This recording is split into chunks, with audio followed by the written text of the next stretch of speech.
Hello again, YouTube. If you've seen either of my first two videos, you'll know that I said that I was going to go through my collection in a little bit more detail. I think now is a good time as any to do that. Most of my books I use regular bags and boards, and I tend to reserve Mylar for the ones that I think are sort of worth it and something extra special, at least to me, maybe not value-wise. So we're going to go through my Mylar collection today. Start things off.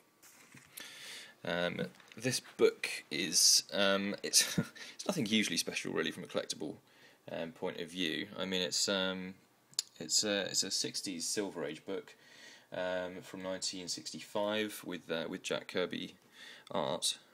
So it is a nice book, but it's got special significance to me because I actually played in a band called the Rocketeers, and it was a three-piece, so there's three of us. So obviously you can see why this would appeal to me. The actual title of the book is Blast Off, but obviously it's got the three Rocketeers plastered across the front. So that one was of particular interest to me, and since I saw it I knew I kind of had to get that. Moving on. Most of the books I collect are sort of Silver Age Marvel, which I know is a complete cliche because you know, everyone wants to collect Silver Age Marvel. But I have decided to look at some of the sort of more, the less popular runs as well as the ones that everyone else focuses on. One of which is Captain Marvel. It's a book that you can pick up. Well, for example, I've got a #1 here in pretty damn good condition actually, without having to pay a fortune for, purely because the character evidently it's not hugely desirable to everyone, but I'm interested in it, and it's still a Silver Age, #1 Marvel book, and you can pick these up in high grades, and they're still nice books. So I've kind of made it a specialty of mine to focus on these. I've got #2 here, which is actually very high grade. This is kind of 9.4 territory, something like that. So yeah, Captain Marvel, not to everyone's taste, but I find him interesting. Next up is a series of books which they are more popular. Tales to Astonish. This particular one is from 1963, issue 49. As far as I know, it's the first appearance of Giant Man, or rather the first time that Ant-Man becomes Giant Man. And this one is of particular interest to certain people because it has possibly one of the worst ideas for a villain of all time, the Living Eraser. I think there's a little bit here saying Giant Man is actually being erased, which is it's fairly terrible, really, isn't it? But no, it's a great book. Again, it's in okay condition. It's got kind of some dust marks and things on it, but again, it's an old Silver Age Marvel, so I'm going to be interested in it. Tales to Astonish is a run that I'm actually trying to sort of fill up as much as I can. So I've got quite a few of these. This is number 73. Obviously, it's Submariner and Hulk, a lot of these. This one has an appearance from Iron Man. It's number 82. Again, these books look fantastic in Mylar. If you've never used Mylar sleeves, I recommend you buy a couple and give them a go. They're expensive, so you're probably not going to want to put your whole collection in them, but for the more valuable books, they just make the colours pop. They're completely translucent, and they just make everything appear a lot higher condition than it is. Saying that, these books are all in good shape anyway, but this is another Tales to Astonish, number 93, with an appearance from Submariner. Not Submariner. Silver Surfer. What am I talking about? And I think we've got a couple more of these. We've got number 100, the penultimate issue, Submariner and Hulk.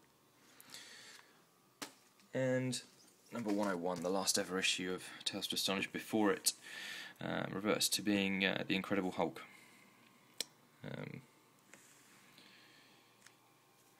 then I haven't yet got Hulk 102, which will be the next issue along, but I have got Hulk 105. Incredible Hulk's something that I've only just recently got into, and I love these covers. I love the greens they use, and the way he's drawn, so I'm going to definitely keep up and put some more Hulks in my collection. Okay, what have we got next? Next up is a book which I'm sure you've seen a million times before, and it's kind of a bit of a cliche at the moment. New Mutants 98, first Deadpool. I mean, everyone knows what this is, really. Supposedly, you know, going up in value at the moment with more Deadpool stuff coming out and possibly a film and whatnot, but it's, yeah, I just thought I'd pick it up. I actually got this at a very good price on eBay, so I thought, you know, why not? Okay, next. All the next books are going to be Amazing Spider-Man. That's really where my main interest lies, and that's what I first started collecting when I got into comic books. First up, we've got my favourite cover of all time, Amazing Spider-Man number 33. It's not a key book particularly. It's just known for having some absolutely fantastic Steve Ditko art. And I just love that cover. Again, under the mylar it looks great, but as you can see, it's, I think we're in kind of very good minus territory, something like that. So not fantastic condition, but still great book to own. I'm actually going to look into getting a slightly high grade one of these. I picked this up quite a while ago now, so I think it's time to upgrade. Next up, got number 57. Not much to say about that one, really. Still a nice early cover. 67. Again, just another kind of cool early Spider-Man cover. Issue 70. I think this one is a very, very minor key. It's the first appearance of Vanessa Fisk, and yeah, who gives a crap about her, really. But again, another nice cover. Next up is Amazing Spider-Man 238. First appearance of Hobgoblin. This one is actually quite. It's very, very good condition, and it actually has the tattoos, the all-important tattoos free giveaway, which makes all the difference with this book, because it really boosts its value if they're present.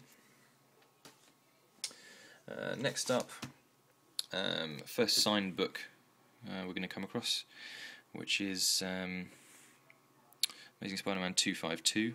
It's the first appearance of the black costume in Amazing Spider-Man. It appeared beforehand in Secret Wars. It's signed by Ron Frenz, but saying that, I've got no kind of certificates or documentation to back that up. So, you know, for all I know, to be fair, the guy who sold it to me could have just written that himself, but I didn't pay a huge amount for it, and it's in really great shape, so I'm willing to believe him. It was a reputable seller, and he sells a lot of authenticated signed stuff, so I'm willing to give him the benefit of the doubt on it. These next two books I might as well do together. We've got 298 and 299, and these two are the first Todd McFarlane art on Amazing Spider-Man. Obviously very, very popular run that he did, and obviously went on to do great things after Spider-Man. Again, they're just great covers, and it's also got leads up to Amazing Spider-Man 300, and this is actually where Venom made his first cameo appearance. I'm going to have to shut the video off here and pick it up in part 2 because I'm running out of time, but I'll see you guys in a minute.